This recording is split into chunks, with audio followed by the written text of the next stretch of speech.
I'm here with Jenedy Paige, and she is a native of where? The Western United States. So all over the Western U.S. Yes, I'm here in her studio, messaged her on Instagram and was just like, oh my gosh, I just wanted to talk to her and be her friend because she has got an amazing story of grit, of trial and tribulation, and then just overcoming heartache. So let's just jump right into it because I don't even know where to start with your story. She is an amazing artist. She's also like a ninja warrior. Were you on the show? I've competed on 4 seasons. So you were on it. But they've never aired my run. They haven't? What the heck? Why not? Well, and were they successful runs? Yes. All 4? Well, not all of them, no. But that's a good question. I think I did have a casting producer tell me once that like they were waiting for me to get a buzzer. Because they wanted to preserve my story. Like that happens a lot where it's like they're trying to create a moment. Of course, yeah. And like if they could have me look like I'm like the first time on the show and I've been through this hard thing and then I get a buzzer, then it creates like a magical moment, right? So they hold things back until... So we might be watching a 4-year-old... Yeah. Well, so like for example, my friend Sandy Zimmerman was like the first mother to ever hit a buzzer on the show. And that was in 2019, and I was there. I saw her actually like get the buzzer, and they played on the show like it's her first time, but it was actually like her 3rd season. Okay. So it's Hollywood. Well, but you've hit the buzzer, haven't you? I've never hit the buzzer. You haven't hit the buzzer. And that's why it's like if you hit the buzzer, then they'll air it. You are guaranteed. Like they have to show you, yes. Right? And so and honestly, like this past season was probably my most like disappointing ever because I was so ready for that moment because I thought, man, like I literally came in with like no athletic experience. What did I do growing up? In 5th grade, I was on a competitive jump rope team. I wasn't on the team, but I won 1st place for the jump rope competition at school. Okay, still brains. I was like on a team that like traveled and did like assemblies for elementary schools and stuff. But then we moved at the end of my 6th grade year, and so that cut that off. And then I did a season of track in 9th grade, really because of a crush, because the boy was on the team. And then I did half of a season of cross country my sophomore year, and I quit halfway through the season because I would literally be ill. Like I would push myself so hard, and we're just running 5Ks, but I pushed myself so hard that by the end of the race, I wanted to barf. Yeah. So I just walked up to my coach and I was like, this isn't fun. No. So, so that was my athletic, like I never played any sports or anything. And then I enjoyed running. So I called myself like a casual runner, like a hobbyist runner. Like a casual drinker. Just every now and then, but with running. I would just like run for fun. Yeah. Like through college, through pregnancies, but I never did races. I was literally just running for fun. And then we moved here to Utah in 2015, and our home was like a half a mile from a rec center. Oh, nice. And so I told my husband, like, hey, we should work out sometime. Like there's a gym, like right, that we could walk to it. So I started taking fitness classes, and that's where I started to build like the foundation of my strength. But again, like I've had 4 kids. I'm just a mom. I'm lifting you start out lifting like 8 pounds, and then you move up 10. You're like, oh yeah, like we're really making progress here. I taught what are they called? Fitness classes for 15 years. You did? Yeah. I taught lift, spinning, step. Step is my true love. Oh, that's awesome. So what did you take? Just all of them? It was mainly like a boot camp style class. Yeah. I did high fitness for a little bit.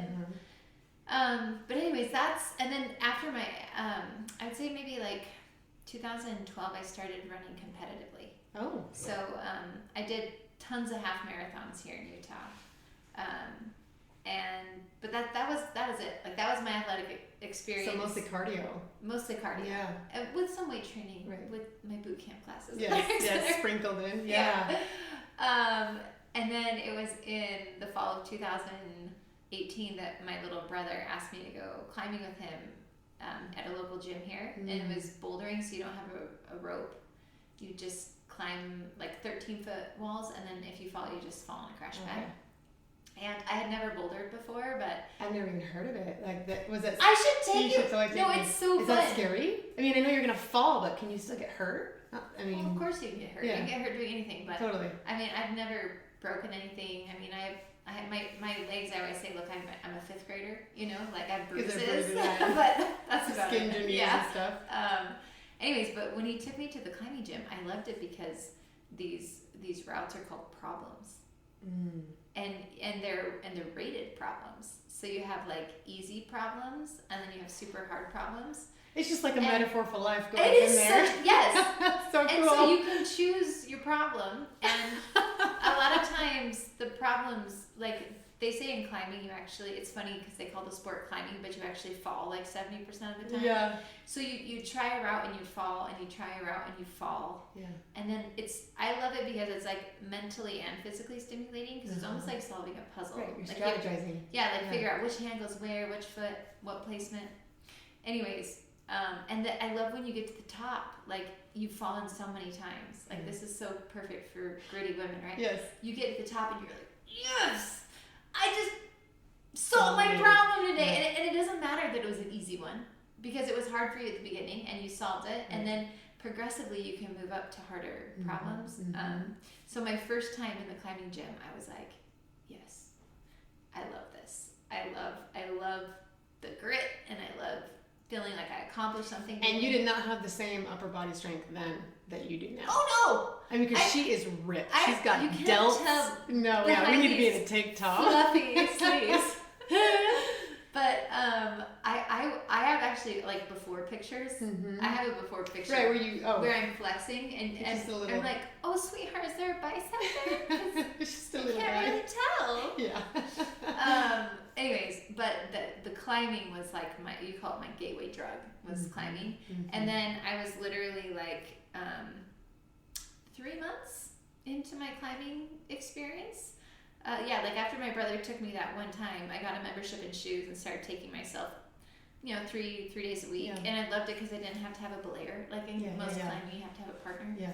But you just like The belay stuff. you can just you can just solo all the time. And so I'd put in my earpods and I just go solve problems at the gym. And That's amazing. so I'm literally honest. I'm taking you with me one day. I would love to go. Is it the same? I mean, you can go and just memorize, or do they change the handles? Oh yeah, so they call that like a reset. Like they reset the routes like every couple months. Okay. So eventually, like if you went to the gym in like August and you went back in like October, it'd be a totally different gym. Interesting. So that's it. And sometimes you're working on a problem and then they change it and you're like, I didn't send it yet. Yeah, shoot. Anyways, Oh yeah. So I'm 3 months into this and I'm at the gym one day and I have a feeling. And the feeling says, you should apply for American Ninja Warrior. And like I had watched the show. Yeah. Like my husband, I actually really liked it. I mean, this is a decade ago, at least 2012. Did you say? No. This was 2018. Oh. Okay. Yeah. Okay. Well, when did you start it? When did I start doing The climbing. Oh, climbing? Fall of 2018. Oh, so this is August was my first time in the gym, and now this is October. So I've been climbing 3 months. And you want to do the show? And I don't. It just comes to you. This thought comes, Yes. and I think that's ridiculous. There's no way I'm doing. No, like I watched it with my husband. We love the stories. We love watching these like incredible feats. Like humans never cease to amaze me, but there was no way that I could ever do that, right? Yeah. So I just kind of like brushed it off, like that was weird. But then I go climbing, and the thought just kept recurring. And it's funny because people sometimes say, "Oh, Jenedy, like you hear God's voice so clearly. Like I think you have a gift for it." And I was like, "Well, it's actually not that hard because most of the time the things He tells me to do, I don't want to do." And so when you feel that argument with yourself, you're like, "Well, I'm not." Obviously, this isn't coming from me because I don't want to. I'm resisting it. That's interesting. Right? Yeah. And so I feel like we all have experiences like that where it's like, hey, you really should go talk to your neighbor, or you should really forgive your mom, or you should, you know what I mean? Like there's all these kind of ideas that we get that we resist. Like, no, I don't want to. No, that's hard. No, that'll be uncomfortable. And then if they're persistent, right? Like I feel like God is so persistent. and he gives us multiple chances. I was gonna say chances over and over and over Yeah. again. Yeah. So he tells me the first time, you should apply, and I was like, no. That was weird. And then it kept coming back, and it kept coming back, and so finally one day I'm literally in my car driving home, and I can't stop thinking about it, and I keep finding it. And this is like, I think a lot of moms out there will resonate with me when I say, like, a lot of times inspiration comes in the car. Yes. Because you're by yourself. Mm-hmm. And it's like one of the few times in your day Yeah. that you're going to be by yourself and it's quiet. And so I'm stopped at a red light. This is going to sound like so wacko, but whatever. And I just said out loud, like, God, I keep feeling that you want me to do this. Is this something that you really want me to do? And it was like, yes. Like, I just felt so strongly it was something he wanted me to do. And I was just like, why?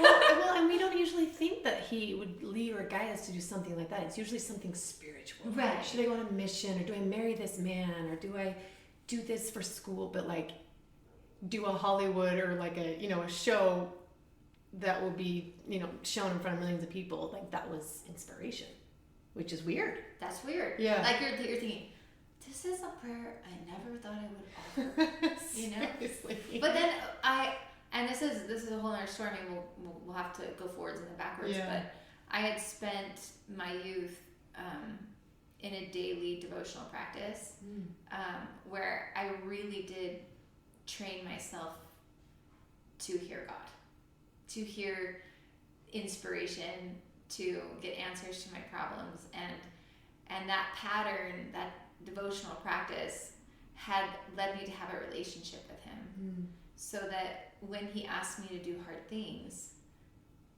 I know that I can't say no, because I know that something great will come. I know it'll be really hard, but I know that he doesn't ask me to do anything that he won't help me do. Yeah. So I was like, well, he technically only asked me to apply. So that was my consolation. Was like, I don't have to compete on it. Well, it's kind of hard because it's like Joseph Smith, right? I knew that God knew. Is that kind of how it is for you? Yeah. You're like, I know that he knows, and I'm just resisting, but I gotta go. But I'm just applying. Yeah, I just so I didn't have, there wasn't a ninja gym close to me at this point. So I went to like a kids trampoline park, where they have birthday parties, and they had like a ninja course-ish thing set up. And I had been there with my kids before to play, and this course was actually pretty cool because it's pretty high off the ground, and they just have these big airbags underneath you, which is similar to the show. Like when you compete on the show, usually you're like 10, 12 feet in the air, you know, and there's just like a body of water under you. Yeah. And I had been there with my kids, and they'd have like a rolling log, and I would like step on it as it, and you're like, that's not gonna happen. And then you watch other kids do it, and they fall, you know. And then they had the last obstacle at this little course was called the Devil Steps. This is an obstacle that's been on the TV show, but it essentially looks like inverted stairs. Like you go up like this, and then there'd be like a 4-foot gap, and so you'd have to like somehow like transfer over here, and then you come down on this side. Do you have to just jump?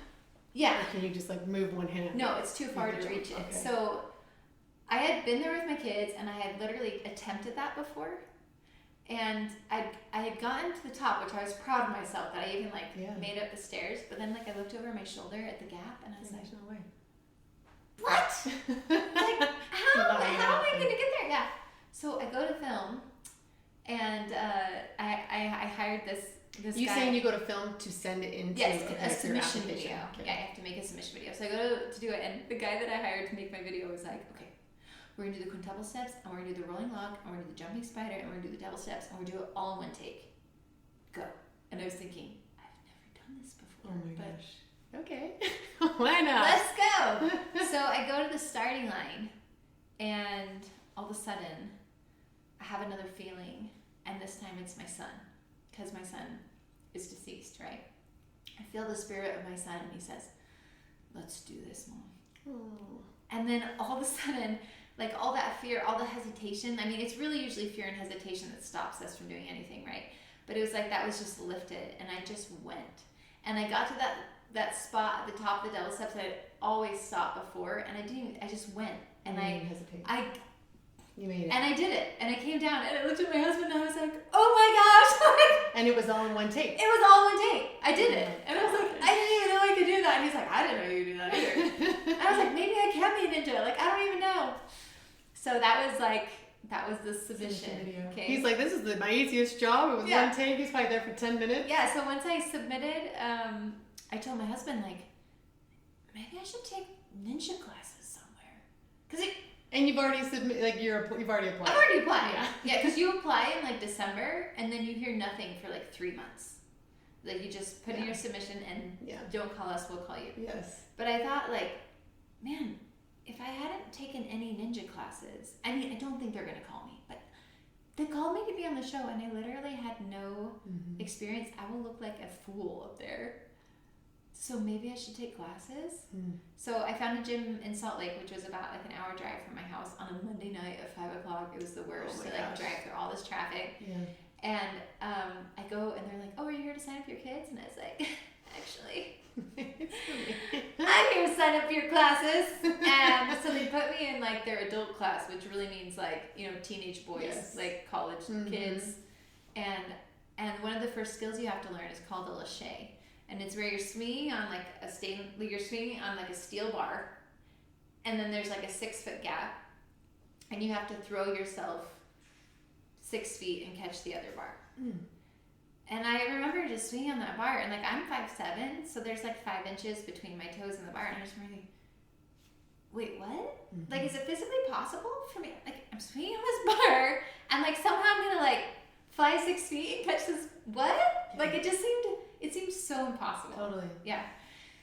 So you try and you throw and you fall and you fall and you fall and you fall, and then I threw my little teenage coach that I had, you know, he's like, you gotta throw the bar behind you, and I was like, son, you realize that bar is stationary? You know? Son. Gosh. But then I did. I followed his instructions and I tried to like throw the bar behind me, and I got enough force, and this time I actually hit the bar. Like, I made the 6-foot gap, but this time my wrist just slammed right into the bar, and I didn't grab it, and I fell, and I was like, oh my gosh. Like, it hurt so bad. That makes like, my broken wrist ache. Yes, yours, like, that area is just so sensitive. Yes. I slammed this bar into it, but I hit it. Yeah. I was like, it is possible. So I did it again, slammed my wrist in. I was like, oh, like the second time. You're just like, and I look at my little teenage coach, and I was like, dude, I keep slamming my wrist into the bar, and he was like, you should really stop doing that. And I was like, I know. Anyways, I finally caught it. Yeah. And it's just like in climbing, right? Yeah. You made it to the top of the route and you feel like a champion. You're like, oh my gosh, let's go. I caught this part. Yeah. So, but I remember getting the car to drive home, and my hands and my wrists hurt so bad. I could hardly hold the steering wheel. I'm thinking, I am an artist. Seriously.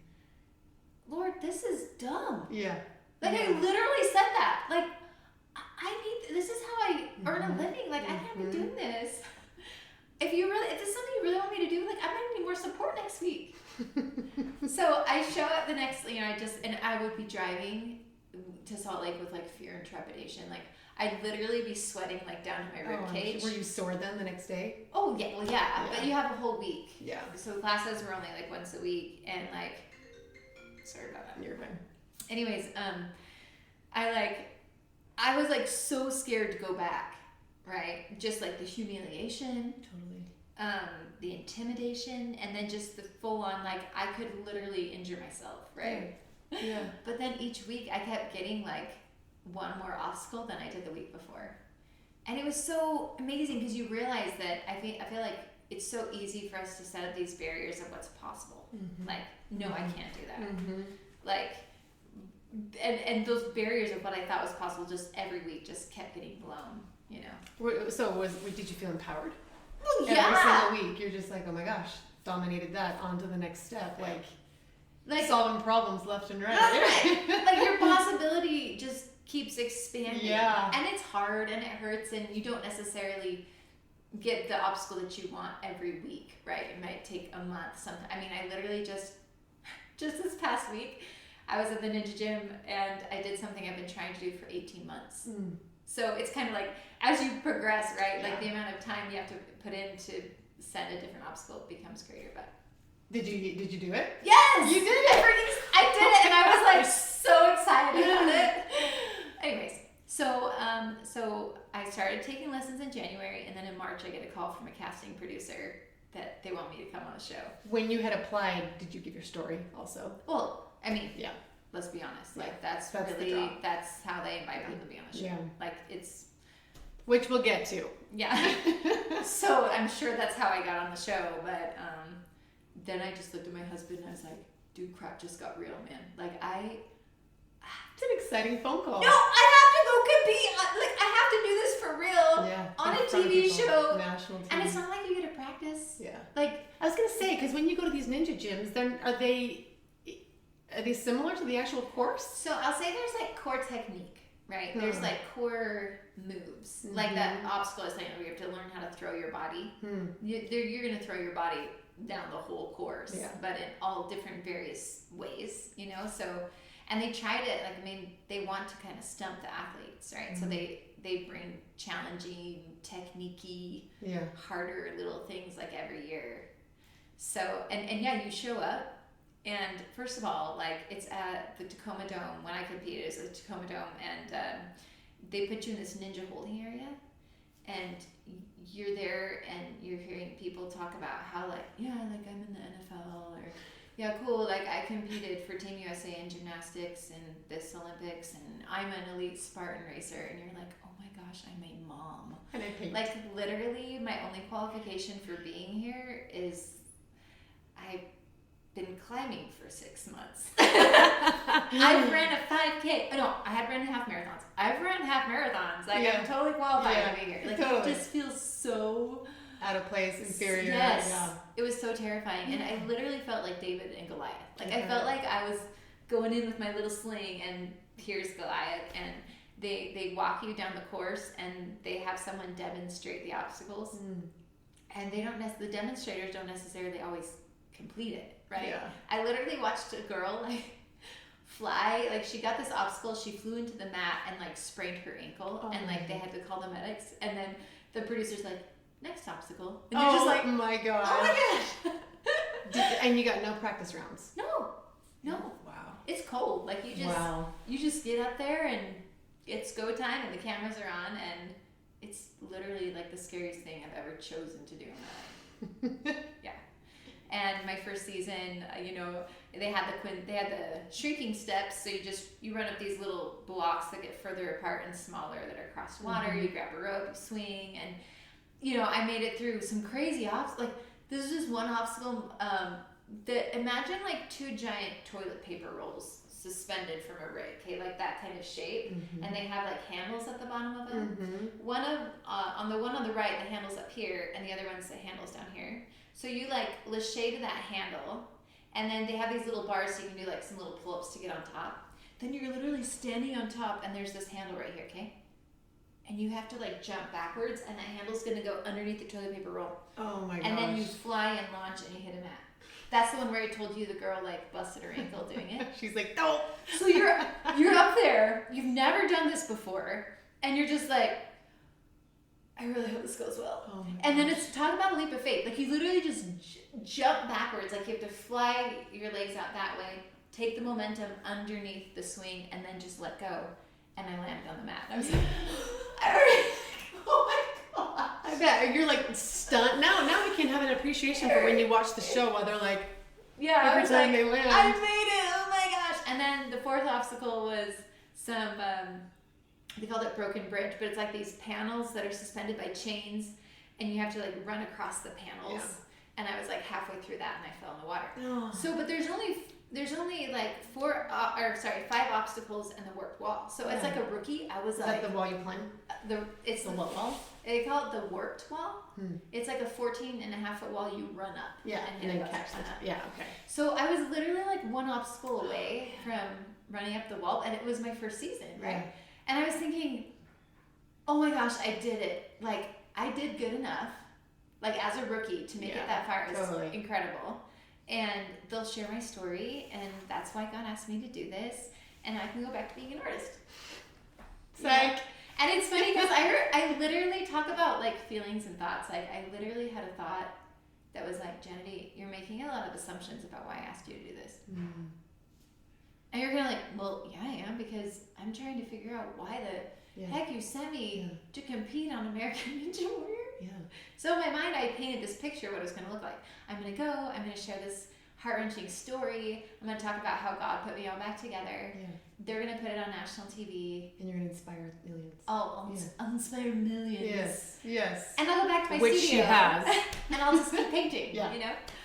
And it's so hard because you come back and everyone wants to, oh, when is your episode? Like, I want to watch you on TV. Yeah. And you actually start to realize how much we as a public value television. Right. And it's kind of like disheartening a little bit because you're like, man, we are really into it. Like, totally. Anyways, it's a whole other topic. But so then I'm waiting and I'm waiting. You're waiting for the producer to tell you, like, get the email, like, when is your episode? And I got an email and it was like, Jenedy, you did amazing for your rookie season, but you competed with too many celebrities and we don't have time for you on prime time. Oh my gosh. Do you think they would have shared it anyway? Like if the celebrities weren't on it? You know. So it was like I was like so devastated. It was like so crushing because you have to go and tell everybody, sorry, you can't watch me on TV. I know you're really excited to watch me on TV, but you'll have to catch me on Instagram, you know, and then I go back to the drawing board. Like, why are we here? Like, what's the next step? Like, and everything that I do, I'm always trying to. I feel like my life is really like a partnership with God. Mm. And so, you know, it's like, let's have like group meeting. This didn't go like I planned, and what's the next step with American Ninja Warrior? And I felt, well, Jenedy, come on, I mean, you've been training what, like 4 months now? Mm. So what if you train for a whole year? And you're like, oh my gosh, I'll probably get stronger. Yeah.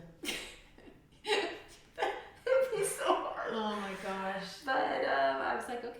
So I just kept showing up, and we actually got a gym closer to my house so that I didn't have to drive. Yeah. So I just started training at that gym, and anyways, I've now competed on 4 seasons, and they still have not aired it. I was gonna say, look at these hands; they're like calloused, dude, and like this finger, like. Has it been jammed so many times? It was only jammed twice, but it's in bad shape. But I will say, it's now been like 5 years that I've been training. Oh my gosh. And I've only broken my nose and torn my shoulder and jammed my finger. Which I feel like is like pretty good. Because every time I'm in the gym, I'm doing this crazy stuff that you literally could get like really hurt. So and that's another thing where I tell God, I'm like, hey, well, we're just riding this ride, and I don't know where it's going. But like I know that there's kind of like I could get hurt. So as long as you gonna let me do this, then I guess we'll just keep doing it. But this past season was the most disappointing because now this is my 4th season. I'm like a veteran of the show now. I'm like the show mom now. I'm like braiding all the little girls' hair, and I'm telling. And that's the other thing. Like most of my competitors are like as young as 15. Jeez. Most of them are 15 to 22. You know, they're children to me. Right. And I'm like, grandma. Mm-hmm. So, anyways, totally thought I was gonna have this moment. Like, I brought my son's portrait that I painted, and his name is Victory Morgan, and I wrote Victory on my forearm. You know, and at the beginning, I'm like, let's go. This is for victory, and we're gonna get the victory at the end. And the girl that had run the course before me, like this time, instead of those steps at the beginning, they changed it, and there was like a trampoline with a pole. And as soon as you grabbed the pole, it started to fall. So you had to climb the pole before it hit the water. Yeah. Does that make sense? Yeah. Well, the lady that had gone before me, she fell that obstacle. And I remember watching her walk with her towel and just being like, oh, nobody wants to go out on the first obstacle. Like, it's so embarrassing. The first obstacle? Yeah. Like, oh, that's so sad. So she goes, and then I get up there and I do this, you know, this is for victory. I kiss my husband, see my kids. My kids are all so excited, and we're all vested. I run, I hit the trampoline, I grab the pole, and it's soaking wet. They hadn't, like, because when you fall, right, it splashes, and they hadn't dried the pole. So I'm climbing it, and it's like, you feel like there's this train coming, and you can't stop it, right? Like, you know what the inevitable is, and there's nothing you can do about it, and all this preparation, all these years of training, and it's all going down, you know? And you're just like, and I watched the video of it, and I literally just look like I'm going like this, and I And there was no redo. No. Well, and this is the thing. Like on the show, they have something called obstacle malfunction. Yeah. And I've seen this before because sometimes obstacles break, like they're not perfect. And so usually if there's something wrong, they'll offer the athlete a redo. Yeah. So I go down and then 5 other people went down after me on the exact same obstacle before they were like, oh, I think there's something wrong. And they had already gone. Right? Those Yeah. athletes had already gone, the 5? They went right after me and all of them went down the first obstacle. Oh my God. Which was crazy because, we've been there for hours and everybody was clearing the first obstacle. Like it wasn't that hard, right? Like they intentionally don't make the first obstacle because they want people to make a show, right? Yes. So we're all standing back there with our little American Ninja Warrior towels. And we're like, they're going to have to call obstacle malfunction, like for sure.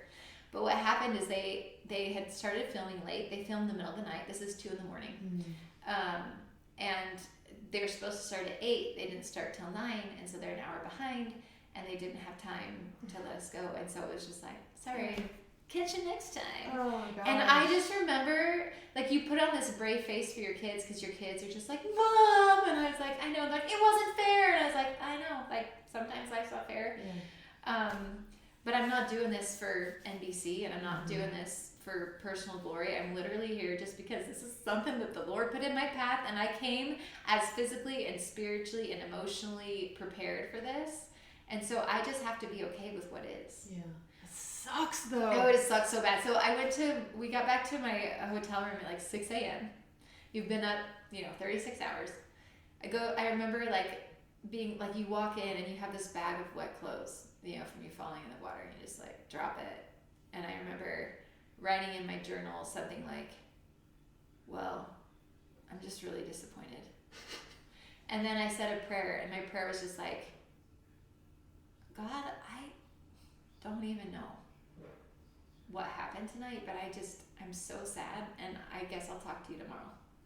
And I went to sleep just thinking like, I'm gonna go to bed and I'm gonna wake up and I'm gonna feel better. Yeah.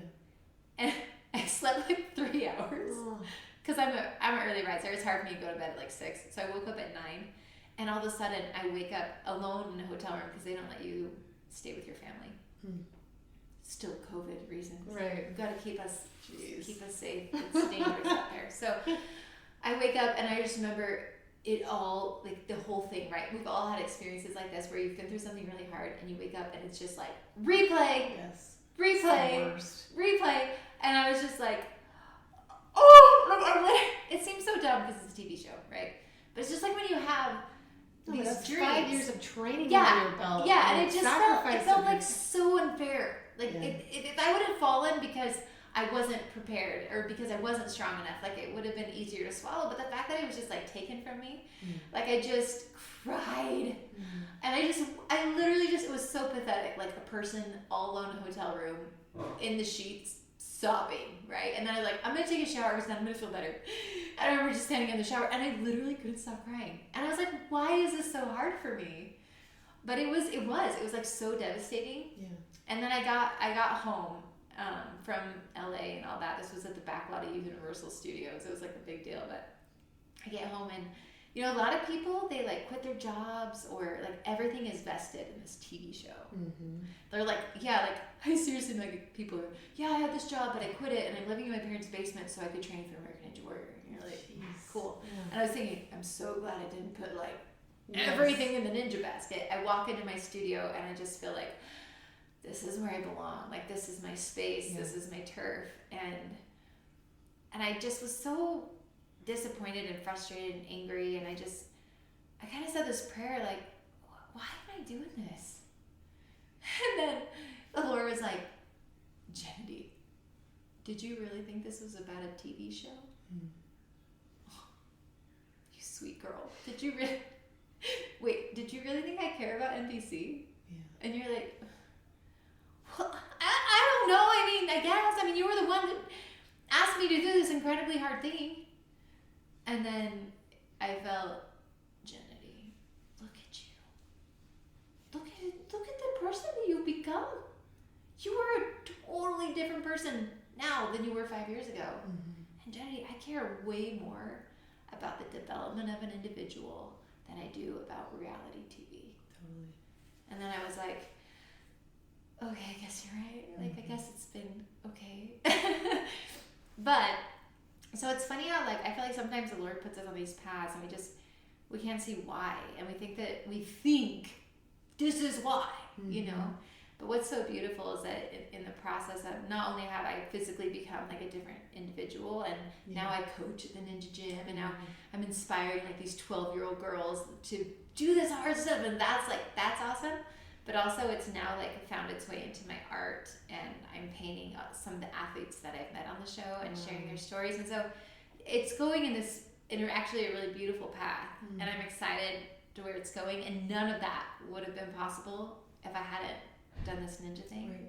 Right. But sometimes it's just hard when you think this is why, and you imagine in your head, like you see in your head like a million times you hitting the buzzer and crying, like ugly crying at the top of the tower, giving all the glory to God. But you'll get that moment. Well, I think you'll still get it. I mean, I don't know. Yeah. The truth is that I've kind of had to let go of that dream. Yeah. Because I don't know, and it causes too much sorrow to waste so much time and energy in a place you don't know if it can ever happen. Would it be amazing if it did? Absolutely. But I'm just trying to go on the path that I feel like and the purpose is so much deeper. Yeah, like it makes you real. Like when God says, "Do you think I care about reality TV?" And you're like, "Oh yeah, I mean, I guess not." So, oh my gosh, so 4 seasons. Is that 4 years? So it's actually 5 years because I went to go compete in 2020. So I've actually been invited to compete on the show 5 times. When I went in 2020, I like moved my kids in the car. This is like the end of like the beginning of March of 2020. Okay, before the COVID, like really all the crap at the fan. So I like moved my kids in the car, and my mom's telling me they're not going to film the show. There's this crazy COVID thing going on. I was like, Mom, it's Hollywood. Hollywood gets to do whatever they want. Yeah. And we drive there, and they've got the whole course set up in the back lot of Universal Studios, and my kids are so excited. And then the night before we go to compete, California, the government shut it all down. And the producers literally tried all day to like, we already have it set up. Like, can we just film? And they're like, no. So I just had to like get in my car and like, oh my gosh, drive right back home. That sucks too. Yeah. So back up. What got you into? I mean, I know you felt inspired, but was there anything that led you to climbing? I mean, let's talk about your son. I for some reason thought that's why you started climbing. It wasn't even that. No. So tell me about him. Yeah. So let's see. In 2011, I was mom to 2 little boys. My oldest, Victory Morgan, and then my son, Vincent True. And we were living with my parents because my husband had left his career to go to grad school. And so that we could survive financially, we moved in with my mom, and she had to get an acre, and there was a pool on her land. And she was so nervous, and I was like, we got all the safety stuff. We'll be fine. And it was fine for like a year and a half. And then, just one day, kind of like a perfect storm. All these little events happened to enable my son to pass the gate and pull him out of the pool. And it's just, it's funny how it was 12 years ago, but it was also like, it's still so fresh. Like, I feel like we go through these experiences sometimes that are just like so clear in our mind. Like I was feeding my toddler breakfast, and then next thing you know, you're just thrown into this nightmare. And I just remember being on the phone calling 911 and just being like, why aren't they here yet? And then like the paramedics and the CPR, and then the cops sit you down, and you're watching CPR happen out the window, and you're just thinking like, this isn't my life. Like I've got to wake up. Because this is too bad to actually be happening right now. And then he was revived, and he was life flighted, and my husband and I had to get in our car and like drive to the hospital, wondering if our son's going to be alive when we get there. And then we spent 7 weeks in the hospital, and I remember going home to like shower after like a couple weeks, and I drove past this pharmacy, and I saw all these little girls in my neighborhood doing a bake sale for us. And I remember they all ran up to me and they were like, "How is Morgan?" So his name's Victory Morgan, but we called him by his middle name. And I was like, "Oh, you know what? He's gonna be fine." Because I told, like, he wasn't on life support or anything. I was gonna say, was he on machines? Wow. So they did have him intubated for the first 2 weeks because they were trying to let his lungs heal. So he was in a medically induced coma. But then they took him off of everything. And I'll like never forget that day because I was totally talking about like things that you imagine, like how you think it's gonna go down and then how it actually goes down sometimes. Like in my head I imagine them like taking him off the drugs so that he wakes up, taking the breathing tube out and have him be like, "Mom, I found the pool." Like that's what I thought was gonna happen. So he was unconscious for 7 weeks. No. He was unconscious for 2 weeks. Okay. Just because he was intubated. Okay. So instead they pull out the tube and they take him off the drugs and immediately something called the sympathetic storm begins. So with near drowning victims, like the damage is here, right? So his basal ganglia is like the control center of your brain and that was damaged. And what happens in sympathetic storming is like your sympathetic nervous system is like your fight or flight response and it goes haywire. So it looks kind of like a seizure because in a sympathetic storm, like everything flexes. So all of his muscles would flex and then his heart rate and his breathing would go super high and it would last like 20 minutes and then he'd just pass out in exhaustion. Yeah. And I was like, what was that? And the doctors were like, yeah, sometimes in your drowning, there's these sympathetic storms. And I was like, what? Can that heal?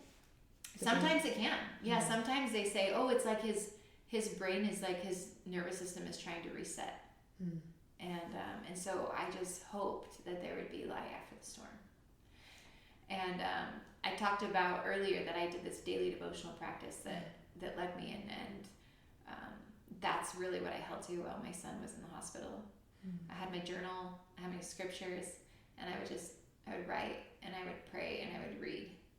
And I love having like the journal into the mix and not just like reading scriptures and praying because that's like the synthesis. That's like where it all comes together. Yeah. You know.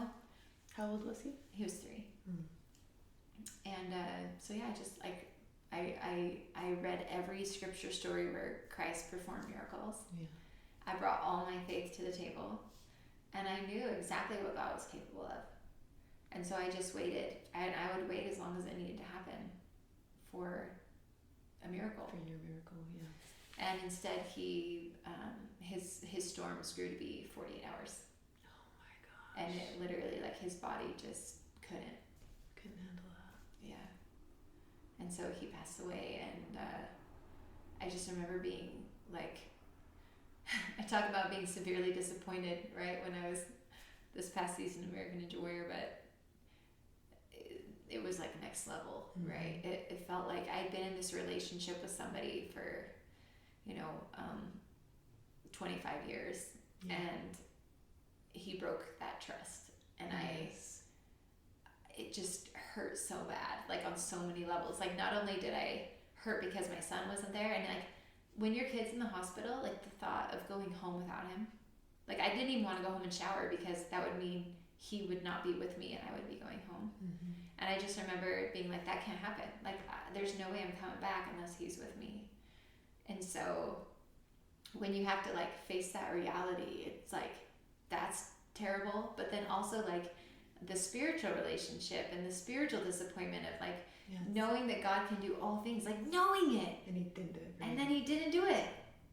And I remember being like, well, God, you tell me that I'm supposed to liken the scriptures to me. But like, where is my story?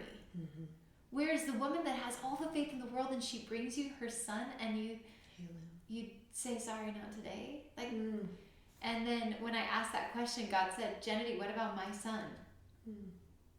Sometimes people have to die. And I'm so sorry. And I remember being like, but I had all the faith in the world and I brought all his faith to the table. And you felt almost like betrayed. Yeah. And then he says, well, Jenedy, what takes more faith? Getting what you want or continuing on when you don't. And you're like, well, obviously continuing on when you don't. But I had spent so long like developing that relationship, and I was so invested in it that like I didn't really have anywhere else to go. Yeah. And so even though I was disappointed, I just kept showing up every day with my journal, with my scriptures, just like I showed up when I was really disappointed. I'm like, I'm really disappointed. Super. Also still very disappointed. Awesome. By the way. And I know, and you know, that we both know that you know what you're capable of. Yeah. But obviously this is part of something that I don't understand. Mm-hmm. And so you just have to have that humility to say like, I don't know. Mm-hmm. And you do. And you know me. And I know you've got me. So let's just trudge through this really difficult road together. Mm-hmm. And so, I mean, there were times, I'm a bit advocate for people to tell God that they're mad at him. Yeah. I think he likes it. Yeah. I tell people, I go around and speak quite a bit, and I tell people, I say, if you've never been disappointed in God, if he's never hurt your feelings, if he's never let you down, you don't have a real relationship with him. Yeah. Because think of all the relationships we have, our parents, our best friends, our spouses, our kids. Yeah. Part of having like a true relationship is that it's not going to be perfect all the time. Right. And so I feel like God would prefer us to bring like our best self to the like our real self to the table than our best self. Like I think he'd rather us just say, I'm really mad today. I'm going to tell you about it. Yeah. and just like we would have a normal relationship with anyone. And you come with a problem like, dude, this is not working for me.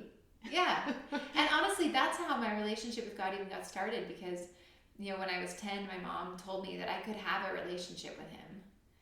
And if I did these 3 things every day, wrote and read scripture and prayed, and I believed her. And so I started, and at first it's really simple because you're 10. So you're writing about, like, jumped on the trampoline today and I had ramen for lunch, and then I'm getting school clothes, and, you know. Yeah. And then because your life is so shallow, it's like you read the scriptures and it's like, well, let's pick a good verse in Proverbs today. Trust in the Lord with all thy heart.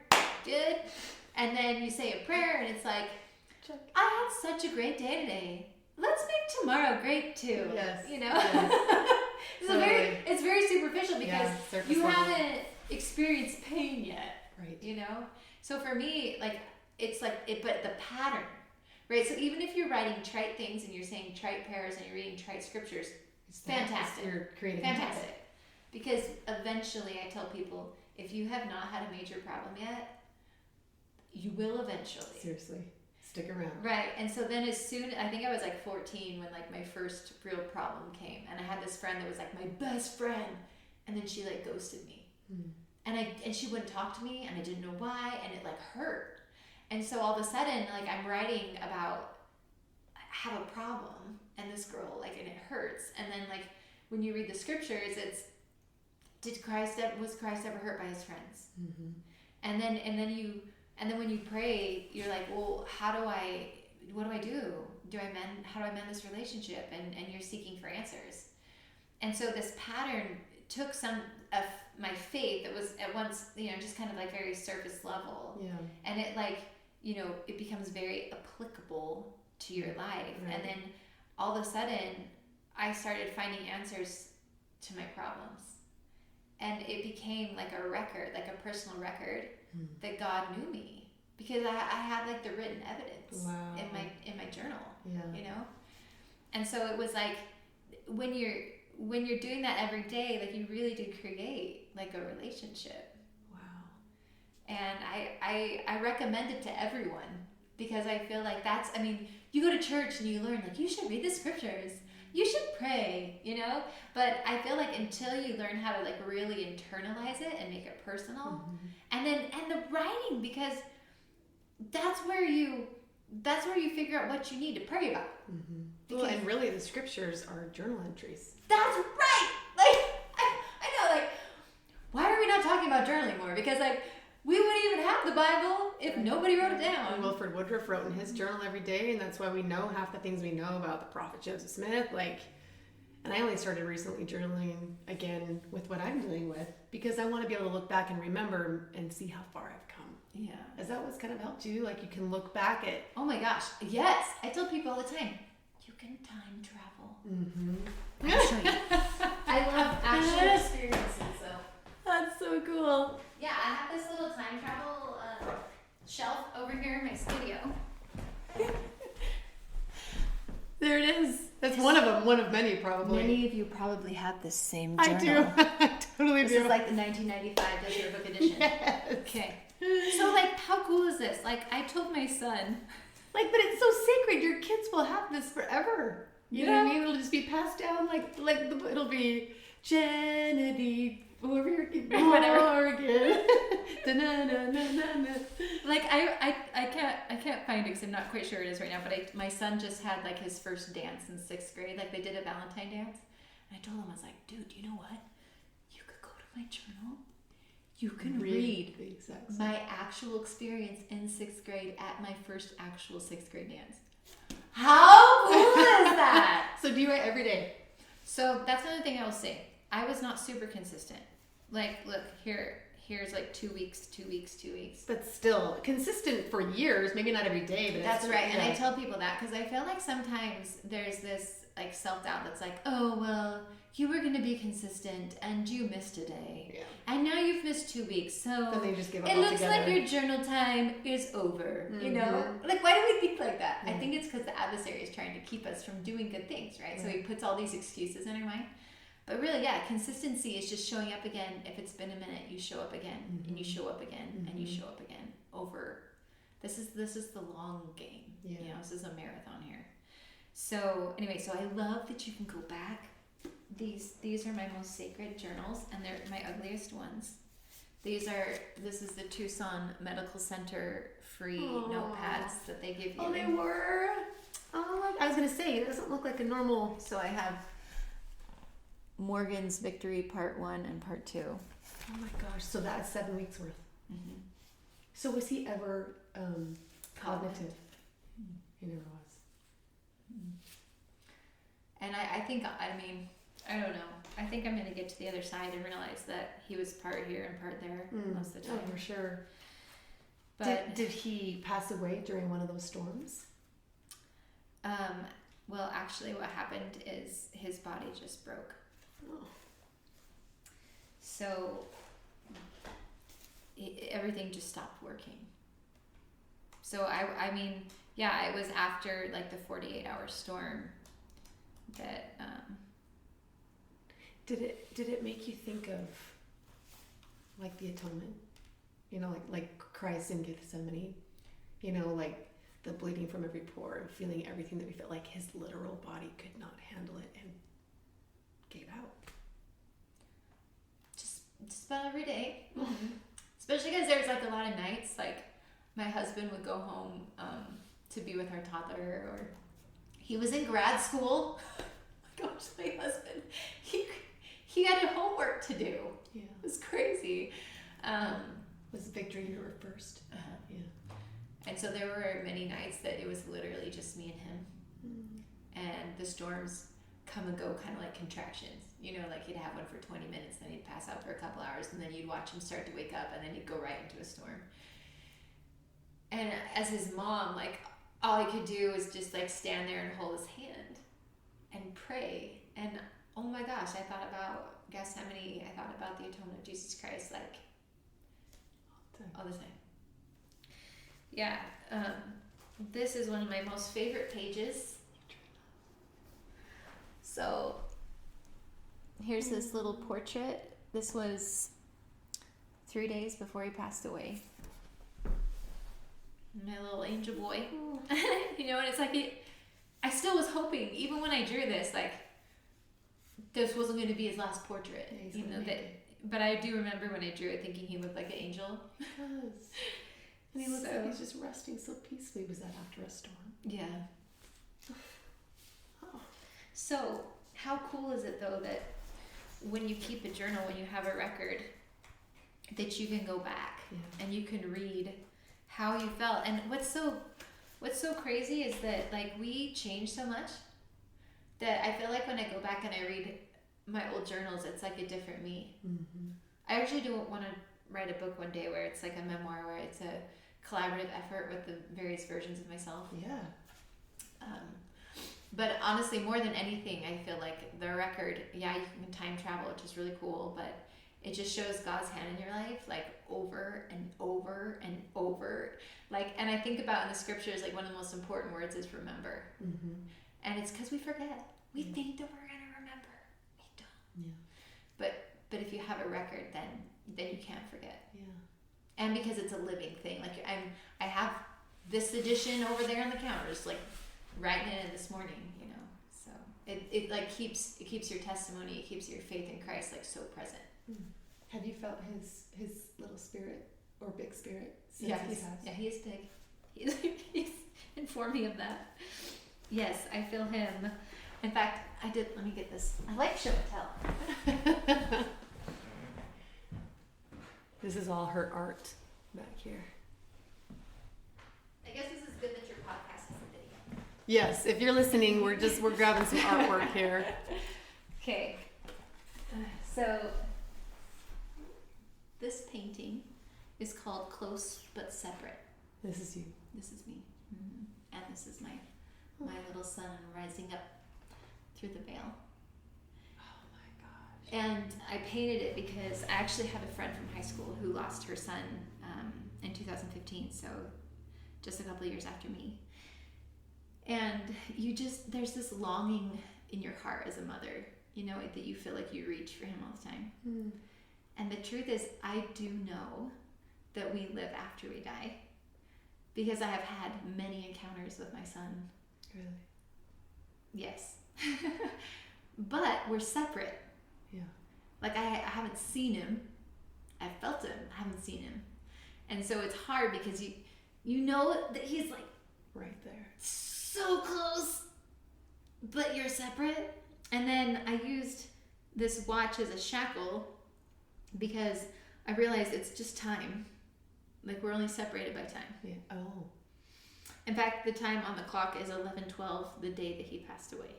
Was it November 12th or at the? Okay. November 12th. So, anyways, so I painted this because I do feel him a lot. But I remember feeling gravity. Mm. And feeling so like weighted here. That's what the weight is. Yeah, and he was lifted home, you know. And then what's interesting is that a couple of years after I painted that, I painted this one. So this you know, have like the same chain in the watch. Mm-hmm. This painting is called His Strength Is Mine, because I realized that this chain, like this thing that used to hold me down, this grief, this mortality, had become like a catalyst for growth and which for is strength. actually what lifts you. Yeah. And I included a couple scriptures in the back. Oh, awesome. One is from the Book of Alma and the Book of Mormon, where it says that they could bear up their burdens with ease. It talks about like there's this time where these people are in bondage, and instead of God freeing them, it says he just strengthens their shoulders that they could bear the burdens. And asks them to submit cheerfully. Yeah.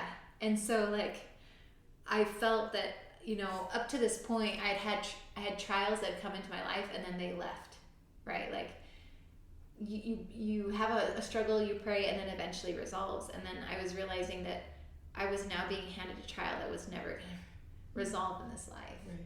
And so I was going to have to bear this burden like the remainder of my life. But knowing that God could strengthen me to bear it. And then I also include 2 Timothy, where it says, God hath not given us the spirit of fear, but of power and of love and of a sound mind. And what's crazy is I painted this in, I want to say 2016-ish, like a year after I painted that one. That's before all your ninja stuff. This is 2 years. That's crazy. And you ripped there too. Was it you were? Yeah, you were. In that picture. I need to redo it because I'm actually I thought I was strong. And I was strong. Yeah. But this was like boot camp at the rec center. This was my my progress picture. It's like your spirit, your soul knew. Yeah. You know, and came out in paint form, and then your mind you came up with that. Well, it's funny because, and this is one thing that I tell people is that like you don't really know who you are. Yeah. But God does. He's known you forever. Yeah, and our soul is so old. And so that's why I say, like, as you focus on building this relationship with God, like a personal, like, put Him in your life, as you come to know Him, He introduces you to who you really are. Mm. Because you don't really know. Yeah. Like, I wasn't an artist growing up. I know, yeah, I wanted to get in that too. When did this start? Well, so this is a series of events that led me to move my senior year of high school. And my parents gave me the option to stay or to move. Mm. And what did I do to make that decision? I wrote, I prayed, and I wrote my scriptures. I did that same pattern. And through that pattern, I learned that despite what I wanted, because we were living here in Utah, and I was going to, I had a big school, and I had auditioned for the choir, and I was going to be in the band, all this stuff, you know. And I had to like let it all go. But He asked me to move with my family to Colorado. Mm. And all of a sudden I found myself in this very small town, in a very small school. I think I went from like a 5A school to like a 2A school. Dang. There was like 80 kids in my grade. And what grade? Your senior year? My senior year. There was 80 kids. I was just teaching art in my kids' elementary school this morning. There's like 33 kids in their class. I'm like, yeah, this was like almost half of my senior class. So, anyways, like I up to that point, I was a very academic girl. I was like so nerdy, you wouldn't believe it. I was so nerdy. I had glasses and headgear, and I was like so nerdy. I just wanted, like, I didn't have much of a social life. I just wanted to get good grades, all that. I didn't have headgear in high school, so you know. It was mainly I just had to wear it, but still, there are incriminating pictures of me. Yes. So, so I just wanted a full ride to college. Like that was my focus all through like growing up. I want to be valedictorian. I want a full ride to college. So when I go to sign up for classes at this new school, I was like, give me AP honors, just line it up. Yeah. And she was like, we actually don't do any of that here. Oh my God. I know, actual artifact. So, were you mad at were you bitter at your parents? No, because it wasn't my parents who asked me to go. You did God asked me to go. Jeez, she was like so spiritually sound, so young. Wow. No, I started when I was like, yeah, you said you started 2 weeks before 6th grade. Mm-hmm. So I'd already been invested for a minute. Okay, so then I look at the class options and I was like, well, I guess I'll take art. Oh my gosh. And I want to preface this by saying it's not that I didn't like art or do art at all before then. But this was not in the plans. It just wasn't like I wasn't going to grow up and be an artist, a full-time oil painter. Full-blown, yeah. Like I loved in 5th grade, my friends and I loved coloring books. I still love Crayola with all my heart. But yeah, so so when I signed up, the teacher had us keep an art journal. Oh my gosh, you're like, I got this. I was like, I love journaling. So that just was like the perfect introduction for me. But I couldn't draw very well, so it was mostly collage. Out of magazines. Be impressed. I'll show you some of my favorite excerpts from high school. I think it's from this one. Jeez. But like natural talent, it feels like. It's more than I can do. Or can you hear it? I'll tell you what, most kids that go to art school have more talent than this. What's this one right here? Oh, that's at the front of the. Oh, look at that. Oh. Look at that. This is my people. My people. Okay. Be impressed. Orange is my favorite color still. So anyways, so funny. So this was my introduction to art. And then I told my mom, oh my gosh, I love this so much, I'm gonna be an artist. Oh my gosh. She was like, are you sure? So then did you do like an art school after that? Like so yeah, so I got a scholarship to BYU Idaho. Mm. And freshman orientation, sitting in this big class, and I was at a tiny school, right? And something about being in a small pond is you have this confidence that maybe you could do things because lack of people to compare yourself to. So go to the university and like, they do just like everyone else. They do a PowerPoint of like previous student art. Mm.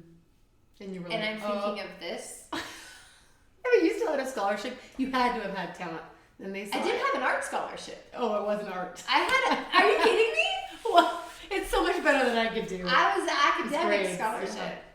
So I was like, oh my gosh, I'm in the wrong building. I can't do any of that. So I left and was thinking I had to change my major. I didn't know what I was going to do. Maybe write. I still love to write. And then I'm like crossing the street in Rexburg, Idaho, and I'm feeling a thought, a phrase. It says, Jenedy, you can be an artist. Hmm. And I thought, have you seen my art? How could I possibly be an artist? And then God told me, I'm going to help you. I will direct your hand. And I remember being like, well, you can do anything.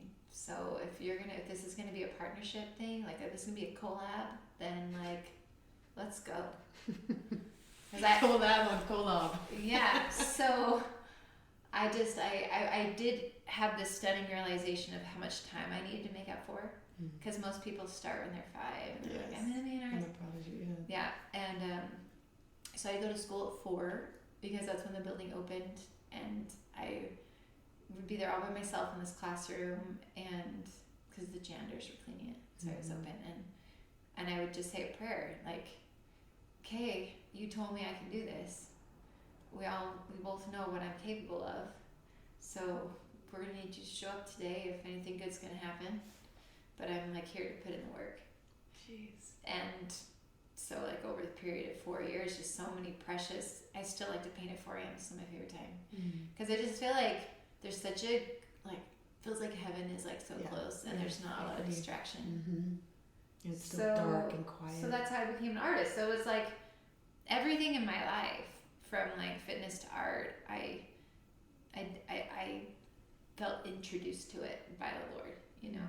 And I go back and I look at these paintings of me like in 2016, and it was long before I was painting American Ninja Warrior athletes and strong women and this big project that I'm working on. And I think, wow, there was like a foreshadowing, right? Like, and it's because God knew where He was taking me, even though I couldn't see it. Yeah.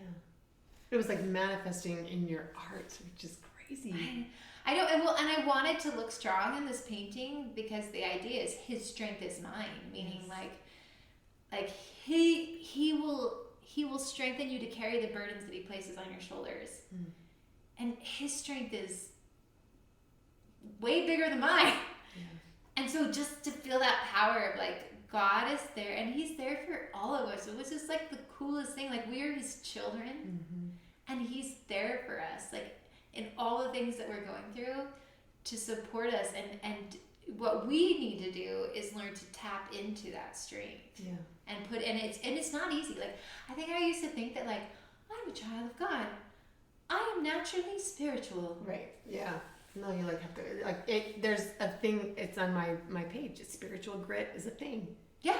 You have to learn it. Yeah. And in fact, I just did a little post on Instagram last week about this. But one of the things that's come into my life because of Ninja is acro yoga. This is like I saw that we were standing on his shoulders. Yeah. Yes. Yeah. And I had a week. I was working on a painting and I was struggling, and I'm working on this.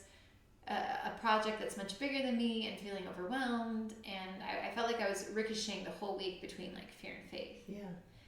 And I was kind of feeling bad about it. Like, God, we have been in this like a long time together. Like literally been in this devotional practice for almost 30 years. Yeah. And we've been through hell and back. And yet, why do I still waver in my faith sometimes? Why do I not trust you completely? Because I would have days where I'd fall for it, of the like, I can't do this, I don't know what I'm doing, I'm not capable, you know? And then the next day I'd kind of reset, come back here to my studio at 4 a.m. to paint and just feel like peace. And I'd be like, why can't I stay here? Why can't I just stay in peace and strength and support and we got this, you know? And God reminded me of like when I go to the Ninja gym and I'm practicing standing on someone's shoulders. Right. So unsupported, just my feet are on his shoulders and he's standing and I'm standing. And when you're in that space, you think, I could get seriously injured. I could fall. There's no mat. I just hit the floor. I could break my arm. And then you go, but your coach tells you breathe. You know, all I have to do is breathe. all I have to do is stand. I can stand anywhere. I can stand. That's literally all I have to do right now is stand. Just minor fact that I'm on someone's shoulders, but all I have to do is stand. Yes. And so I find myself like mentally going back and forth between like, I'm gonna die, you're fine, you know? And then I could see that same pattern in my life. Right. And then God just told me like, Jenedy, guess what? You're learning. Like you're learning faith. Yeah. Like I put you into a space where you can't see me, and you have to actually develop spiritual muscles. Yeah. And guess what? You can stand on my shoulders for a longer period of time than you could before. Mm-hmm. Yes, there's going to be moments that you waver. Just come back to center and breathe and trust me, you know? You just, throughout your life, can find a spiritual metaphor anywhere you look. Like, that is spiritual grit. She's got the physical grit, the spiritual grit, the mental, the emotional. You got them all covered. Well, I think that the symbolism comes from writing. Because when you're writing, it just kind of puts you in a space. Like, I tell people, like, if you're just going through life, you're just always in the present. You're always just taking things as they come. You never have the big view. Yeah. And I feel like if you just take, even if it's just like 10 minutes, dude, like take 10 minutes in your morning to just get a bigger shot, I feel like you train yourself to start seeing the similarities in different aspects of your life, like seeing the symbolism and honestly, and as you train yourself to hear God, because I feel like He does talk to all of us a little bit differently. Mm-hmm. I once heard a talk where a lady said that she kept a journal for a year, just all the different ways she felt like God had tried to talk to her that year. Mm. And from like advice from other people to I was listening to this song to, you know, because there's all different ways that He's trying to get our attention. Right. But one of the things I think about having this daily devotional practice is that you're showing God that your ears are open. Right. It's the willingness. Yeah, and if you're open, then I feel like He's like, oh, Jenedy's listening. What's the floodgates? Let's give her some insight, you know? So, I mean, I was literally, it's not like I wasn't even writing when I was thinking about the standing on the shoulders challenge. I was literally painting this painting, and then just the thoughts just come. And then I write them down, and then they kind of get cemented in. So. Oh my gosh. I'm like overwhelmed with I don't even know, with spirituality, with emotional fortitude. You've inspired me. Thanks. And all these people that she's going to inspire that are watching. She has been through a lot and accomplished so much. I just want to like take a tour of all these pictures. You're at Jenedy Paige on Instagram. Mm-hmm. And then what's your website? Just JenedyPaige.com. Paige. So I'll put that in the description. And my first name, Jenedy. Yeah, it only has one N. My mom was having a creative moment. You know, she's pulled that one out of the air. I like it. She combined, like, she was thinking of the name, because it was the 80s, you know, she was thinking of the name Jennifer, and then her mom's best friend was Adine. Oh. And then she just kind of, like... combined them both. Is your mom an artist? Yes. I mean, she doesn't oil paint or anything, but she loves to, like, be an artist in her home. Like, she likes to paint walls. Like, not murals, just, like, color, but... and then as a kid, she did like a lot of craft shows. Like she did toll painting, remember, like in the early 90s. Mm-hmm.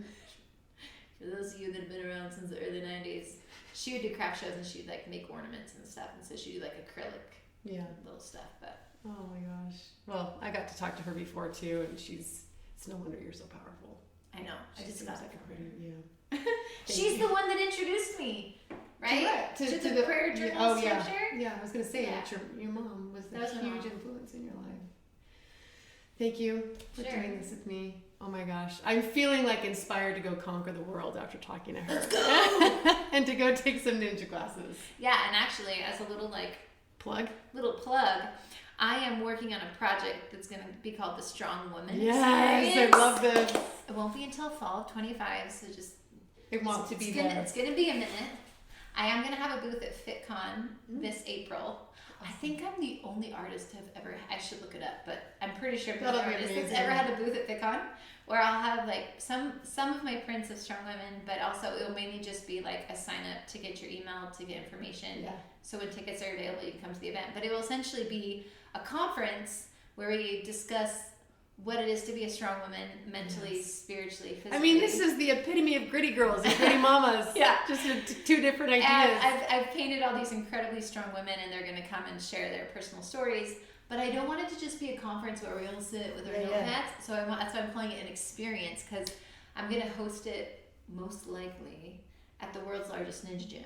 Oh my gosh! Not that you have to ninja to come. It just will Where's be the world's available to you. largest? Where is it? In Sandy. Oh, it's fun. It's called Impact. I live in Sandy. Yeah. So it's the biggest in the world. Yeah. Oh my gosh. Yeah. So, but it will. They have this huge space. So I'm planning on putting in like cold plunges, yoga classes. Like I want it to be very experiential and like journaling, mental health, like cover like eating, nutrition. You know, like cover like the whole spectrum. Yeah. So please invite me. So follow me on Instagram to get more